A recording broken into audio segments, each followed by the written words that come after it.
recognition. I'm very honored to have served as chapter president for the past 2 years. And I'm also delighted to move on to the role of past president. The chapter will be in very good hands with Luisa Oliveira.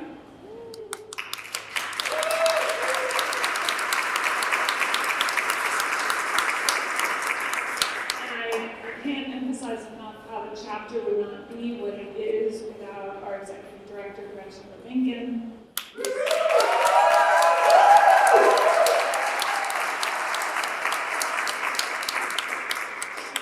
She is truly tireless and a remarkable supporter of all of us in the profession. And we are very lucky to have her in the executive director role. So thank you, Gretchen. So we're here celebrating tonight together in really the most robust way since I became chapter president. I'm realizing I'm sort of the pandemic president.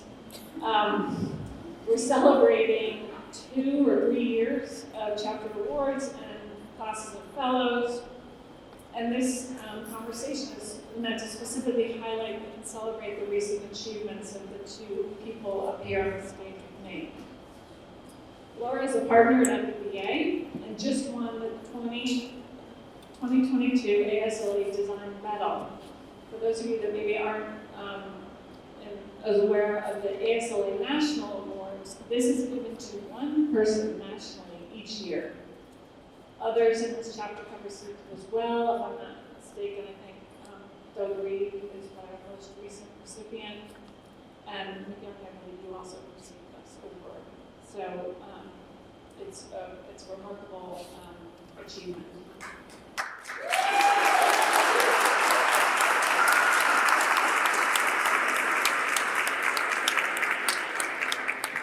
And for the double whammy, Mikyoung Kim, founding partner of Mikyoung Kim Design, the firm has won the 2022 Landscape Architecture Firm Award. So our chapter is brimming with excellence.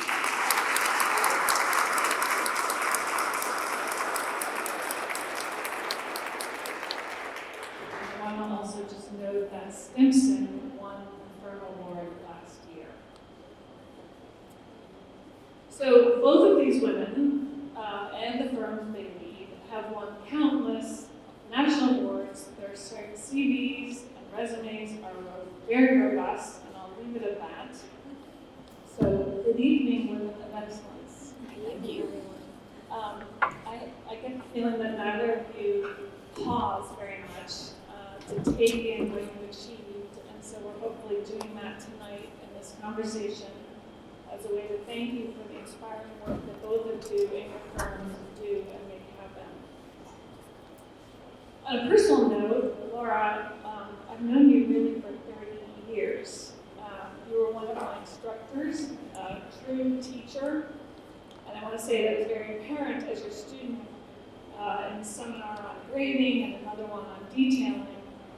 I feel very privileged to have been exposed to what I would describe as your unflappable persistence and rigor toward a distinctively beautiful and site-responsive tectonic.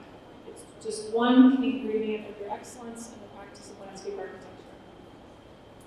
Mikyoung, it's probably been 15 years, and you gave me an opportunity to teach at WISD when you were wrapping up your position as chair, and I taught there for several years, which I'm very grateful about. And I think in those conversations, that was the time when I understood how your overall education and the pursuit of a degree in sculpture, as well as the way you navigated your GSD education, was informing the program at RISD, and how your definition of excellence in landscape architecture includes a unique point of view that focuses on integration, hybridizing of visual arts and landscape architecture. So thank you both for being here with me tonight. So we're going to just dive into the word excellence. I was thinking about how on the Harleston Parker Medal jury that the BSA sponsors, the first meeting of the jury, the conversation is about reaching consensus on the definition of the word beauty. And the award is actually 100 years old. and it's intended to award the most beautiful building in Boston. And so obviously the definition of beauty changes, and I'm wondering the same about the term excellence. What does excellence mean to you now, at this point, and how it's defining your career? Has your gauging of excellence changed, or your filter?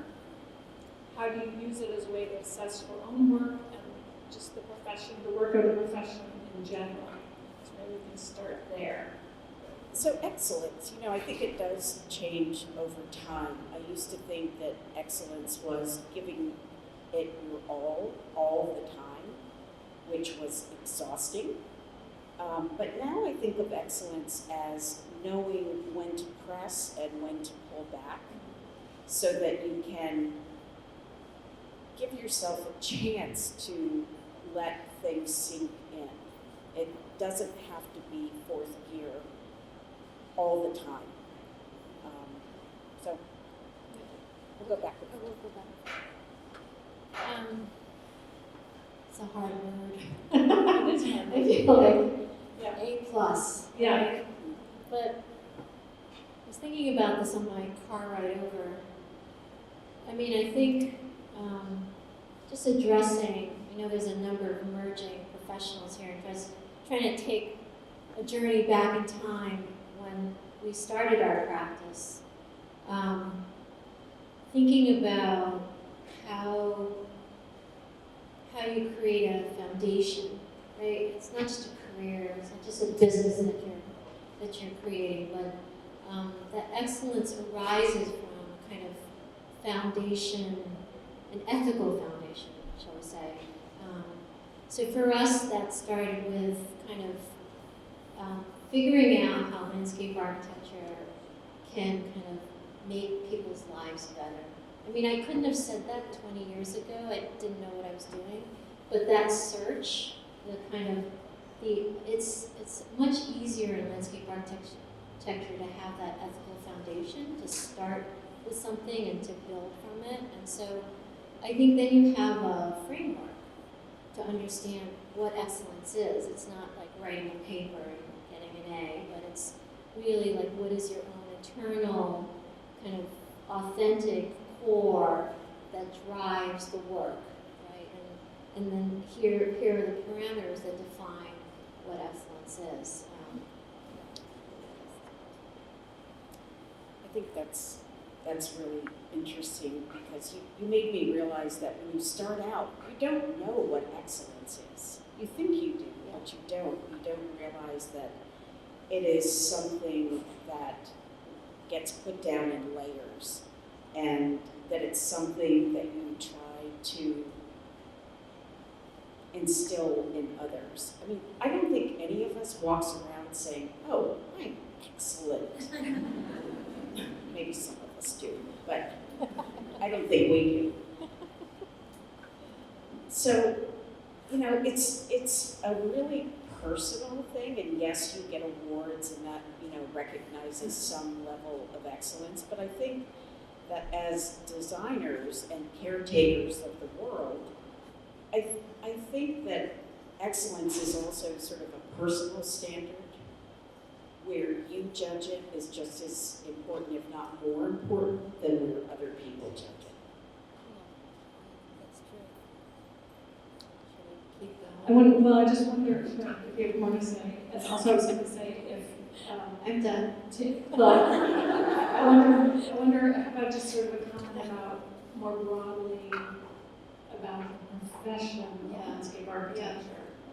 I mean, I think I've been in practice for, 26 years, and I've watched the profession sort of kind of yo-yo back and forth between this is what's important, and the profession of landscape architecture is so vast, right? I taught, a number of my students are here for a good 18 years, and it's so easy to teach landscape architecture students because there's so many options when you graduate of what to do.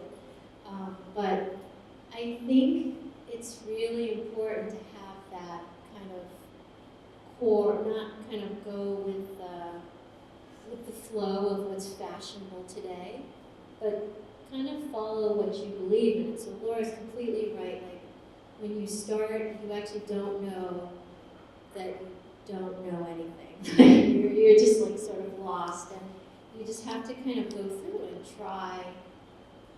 It's like trying different shoes. Like this fits and this doesn't fit.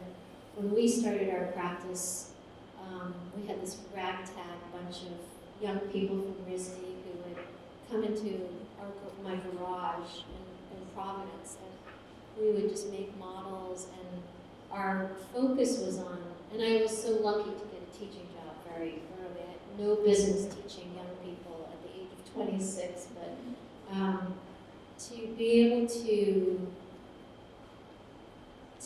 for us, we did a lot of pro bono work, and we did a lot of work in underprivileged neighborhoods, trying to figure out how landscape architecture can make their lives better. Now, we didn't know what we were doing, we just kind of followed our instinct. And at that time, there were other things that were more popular, but we just kept following what, the guide of what we thought was important. And I think that's the best advice that someone has gave me. I was just telling you yesterday, so I've known Laura for a long time, and when we started our practice, Laura was so generous to come by our office when we were like 3 or 4 people. And the advice she gave me, I still remember today in practice today, which is, she told an anecdote about a client who was disorganized and didn't tell them of a deadline, and then called at 3 o'clock on the day of the deadline and said, "So Laura, is your team going to submit this drawing set?" And she didn't know anything about it. And so instead of saying, "God, what a jerk," like what a disorganized jerk, she kind of taught me from that moment to say, how can I change myself to work with this other person? So she said, I now call that person every month when I don't hear from them and ask their, what's going on? The deadline tomorrow? And so I learned something very important at that moment. But I guess I tell the story just because the arc of our practice and of our collective work is so much about other people and the generosity of other people, which is something I didn't know when I was younger. Okay. So another thing that I think shows up in both of your work, right, and it is core to achieving excellence, is research, which goes hand in hand with the innovation in your work. I was thinking that research can exist without innovation, but the reverse is not true, that really the innovation does not exist without robust research. And in our field, as three of us were talking about, the research tends to have a physical manifestation. So how does research and innovation bolster your work? Also, we'd love to hear about the process of that within the firm, the project structure. How does it start and when? Presumably you also hit dead ends. What happens then? So anything around research, innovation, and how it informs the design process for both of you. Well, I think the complexity of our work demands a level of research and innovation. I mean, we as a group are doing things that are so much more complicated than when I started 40 years ago. I know, I don't look it. I did. And I think that every project brings an opportunity to do research and innovation, and in fact, you don't really set out to say, oh, I want to research something. No, a problem shows up, right? We are problem solvers. One of our levels is we are problem solvers. And so when those questions come up, you have to learn, right? The thing that's wonderful about this profession is you continue to learn until the day that you stop, and probably beyond. It creates someone inside you that is always curious and always eager to find an answer to something. And so it kind of comes very naturally, I think, in our firm through our projects where we're doing something we've never done before.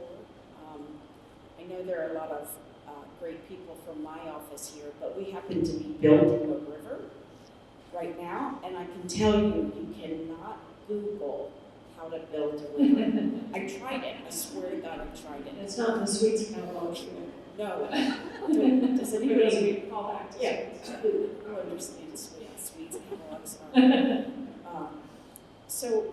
So you just dig in, right? And it's not a sole practice. You go back and forth with people. You use your sub-consultants a lot. You know, landscape architects more than ever rely on our sub-consultants. And imagine sort of your research and inquiry being able to be branched out through all of the allied professions. It's pretty amazing. I've been taught by a lot of allied professionals for sure. So it's, you know, it is ever growing, ever interesting. It is frustrating sometimes, but you know, it just means you turn another page. You go further. You look. You sort of have to look at something fresh if you get caught, or take a break. That's good. I think we are, as landscape architects, sort of like scientists, sort of like artists, and maybe kind of like inventors. Like we take, so research for scientists I think means something very different than it does to us as practitioners. But I do think it has that iterative process. Before I came here, I looked at what the base word of research means, and it's like a French word. It's like, I'm going to say it, it's going to be hard, recherche or something. And it means to revisit. And I think that's really what it is. You're constantly, like, it never ends. The scientist in you never ends. All the way through construction administration, you're still a scientist. The inventor never ends. Still trying to invent a language, and so, Laura, you said this, it's so complex, right? You have to be able to use, that's what I love about the profession. You have to use many sides of your brain, be a designer with a big D, care about the people that we serve. You know, part of that is making sure the project still looks good in 20 years. You know, that's part of our charge. But for us, research emerges out of, it changes every 5 to 10 years. We do this interesting thing with, about 12 years ago, we started doing healthcare work. And we were so lucky to be aligned with real scientific researchers who are really saving people's lives at Children's Hospital, at Children's National, the Lurie Children's Hospital, and a lot of these hospitals are built in phases. And so we started doing these, what they call post-occupancy studies, which is you finish the first phase, and then you bring in researchers from Cornell and other nonprofits, and they analyze and do physiological studies of the body as it engages the landscape that you literally have just executed. And then in phase 2, you actually implement those. And then in phase 2, you do it again. And then in phase 3, because you never get it perfect, but you learn. And so I think there's always this kind of iterative process, and you have to be interested in that, I think, to really learn and to evolve. But it's sort of, it's like trying to invent something new each time you do a project. And you can see it in Laura's work, you can see it in Kaki's work. I spend a lot of time researching. I was just telling you this morning, I was looking at one of your benches, like, how did they build this thing? And, you know, I think it's being curious. It's really important. And kind of being able to kind of slide between understanding the information and the facts, and then also being creative at the same time. It's a very tough kind of line to kind of to navigate, but I think it's great. It keeps you busy for a long time, that's for sure.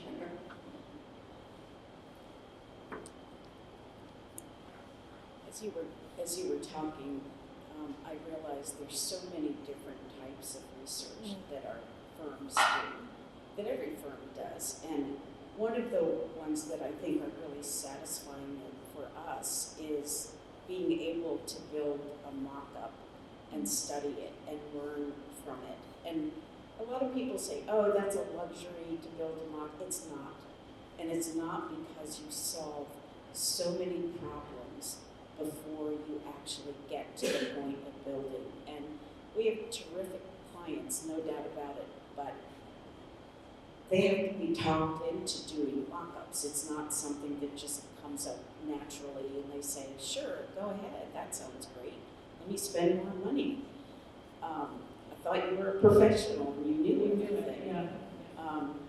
So at the George W. Bush Presidential Center, we were building a Texas prairie, and we'd never done that before. And so we convinced them that it would be smart to allow us to install the prairie, including topography, how the water would work, the same soil we were going to use, the plant mixes, and watch it for a year.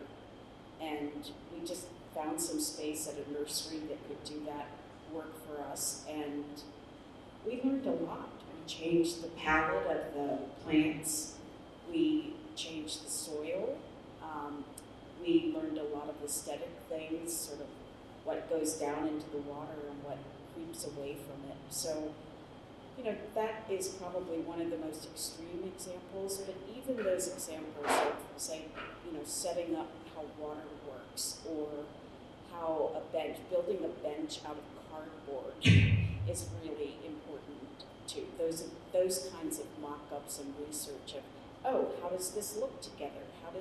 How's it going to fasten? All of those are deeply critical to understanding and learning and growing in your own profession. Thank you. Okay. So I've been thinking that this level of achievement really has required transformation, adaptability, flexibility. Excellence happens despite many challenges, and really is a result of perseverance and resilience. Laura, as you said in part of our prep call, that it's really like a landscape, it's a dynamic process. And I think that neither of you would say that your level of achievement has happened without setbacks or immense challenges. So let's talk about persistence and its sometimes counterpart, fear. How persistence and fear sort of maybe are hand in hand at times, and your relationship to them. They are really close together, Right. I have to say. So persistence, you know, because we work in a living medium, you can't help but be persistent. We were talking about this yesterday, that, you know, landscapes are not a moment in time. They are a process over time. And any moment they will change. And so if you recognize that, you kind of have to build into yourself this ability to stop and change, and then when you have problems, to persist in solving them. And they are hard. I'll tell you, I have some really crappy days. And yet I know that I'm going to have a good day soon after, because the profession is just so, I honestly can't think of anything else I would do except be a landscape architect. So I'm kind of useless otherwise. But I think if you don't have that persistence, you're going to reach a trap. one day. You're not going to be able to pull yourself up when you get into a deep problem. And nothing will get you in trouble more than water and topography and plants that don't grow. And you have to kind of pull yourself up and keep going. Okay. I've been thinking, we've talked about this, and I'm going to go in a direction, but I don't have a goal, so this may go very badly, so step in. If it's but I've been thinking a lot about, what's the word that you used yesterday? Luck, chance, serendipity. We don't talk a lot about it. I think we think of luck as this thing that, you're just laying around the couch and it just like drops on your head or something. But I think there is a big component of that. And I was thinking it's not just good luck, but bad luck. And I was telling my friends here yesterday that, there's like some larger being who can just sense right when like bad luck, bad luck, bad luck, bad luck. And I'm like, I quit, right? And then they're like, I'll give her a little good luck. And I feel like there is that resiliency where you're trying to go through this. And yesterday when we were talking about this, I was thinking of just good luck. Like, when does good luck happen to us? But it's actually the bad luck, the kind of moments where you think, boy, that was terrible, where I've learned more from it. I've kind of evolved more from it. And I think this is again to the emerging professionals, that you have to be ready for luck to strike you. It's not, you're just sitting there, it just happens. Like our first very large project that we got, and it was an infrastructure project in downtown Seoul. We had just published a book, and someone in our office had decided he was going to go around and kind of give it away for free to a bunch of bookstores in Boston and Cambridge. And I just thought, all right, maybe that'll be helpful. And the person who was running the competition for this, he just happened to be, it's in Korea, so he just happened to be in the Harvard bookstore, and the binding of my book is red, and it said Mikyoung Kim. In Korean, it's Mikyoung Kim. And he pulled it out and called me the next day. Didn't know who I was and asked me to join the competition. But if we hadn't, so that's a kind of luck, but it's a foundational luck. And I just say, just keep trying, because you don't know where the luck is going to appear, where it's going to kind of flow right through you. And if you're not ready to catch it, then it will just flow right through you.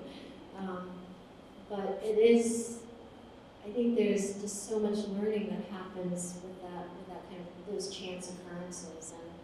And I think of all the moments where, in our practice, where I think, oh my gosh, we lost this, or this didn't work out the way we wanted.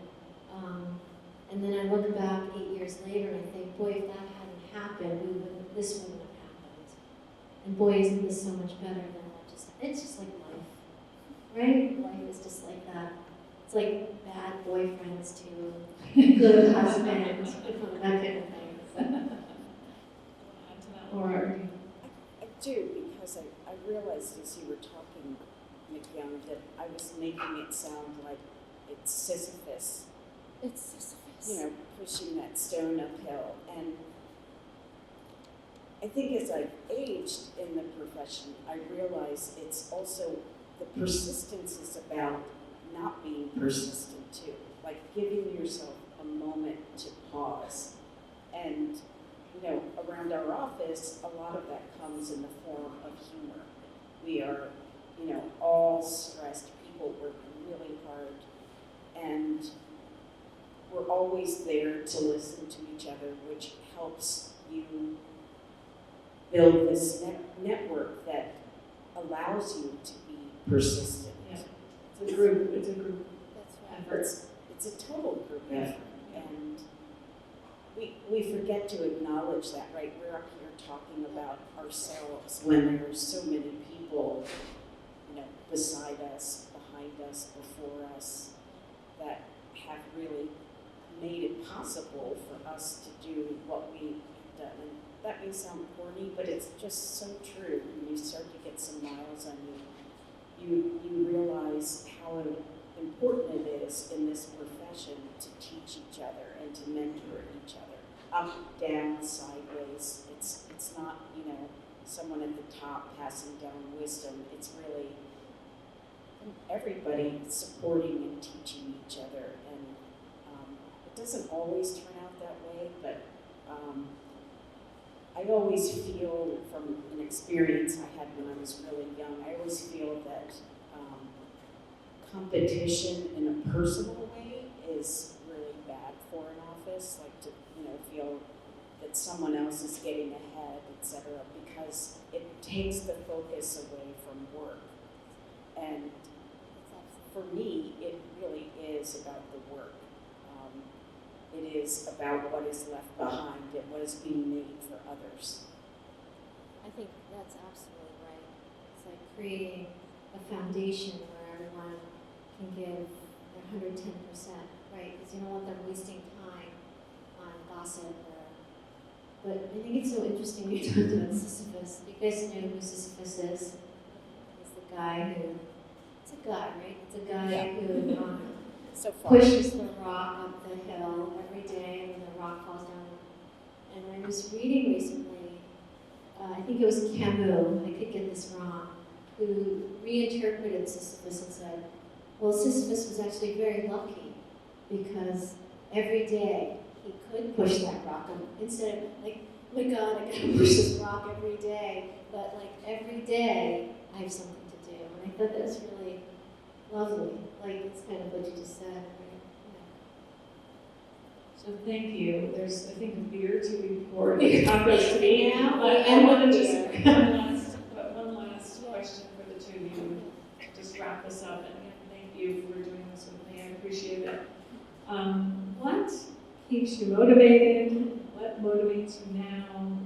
Talk just a little bit about what keeps you both going at the level that you are going in the profession. I mean, I think Laura said this earlier.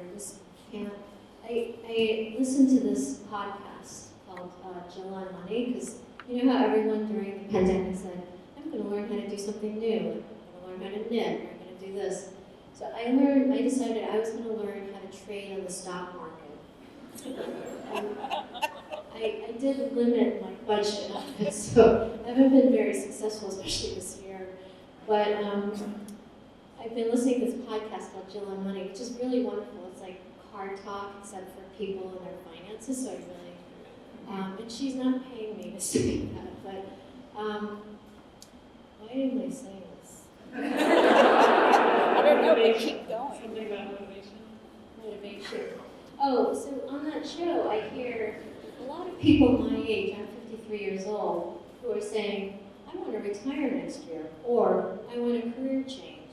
And I just think, no. I mean, I think it's the best test of the last 3 years. Like, there's nothing else that I would rather do except to do this, which is to build communities, to bring kind of resiliency, human and ecological resiliency to people. I think it's really, there's nothing better than this besides trading on the stock market, I guess. I need some tips from you later. I think what motivates me is just the work itself. I mean, is there anything better than seeing something you've designed built? I mean, every person that walks into my office who is just out of school says, I want to see something built. And the truth is, I want you to see something built too, because it makes what we do real. And it puts us all to the test. And I think that's a good motivator. But okay, you got to tell a story. I'm going to tell a story. You tell us. I will. So, you mentioned Camus. And for years, I tried to read the book, The Stranger. And it just got so contorted in my mind, you know, I would like throw it across the room, but I still went back. I was Sisyphus, right? Every once in a while I would try it. Well, I was out on a construction site and I saw this guy that looked like he could have come from beyond Thunderdome. You know, he was a construction worker and he, you know, was burly and lots of hair everywhere, and, you know, I saw him walking away from me and he had a book in the back pocket. And I could see as he was walking it kind of bouncing up and down. And then I saw and then I saw stranger. And I went up to him and I said, "You have read that book?" He said, "Yeah, I read it about twice a year because it really, you know, it really touches me." And I'm like, "Okay, tell me about it. What's the secret to be able to read this book?" And I tell the story only because one of the other things that is amazing about our profession are the range of people that you meet. And that in itself is a huge motivator. I mean, you can meet the president of something, you know, a company or whatever, and that guy who reads Camus, The Stranger, twice a year. And they're just, like the range of people is just, I can barely think of another profession outside of design where you have that opportunity. So embrace that. You know, you want to see whoever builds your landscapes, you want to see their hand in your work because their hand has much more experience than yours. So I'll end on that. Yeah, that's great. It's great. Thank you both very much. Thank you. Thank you.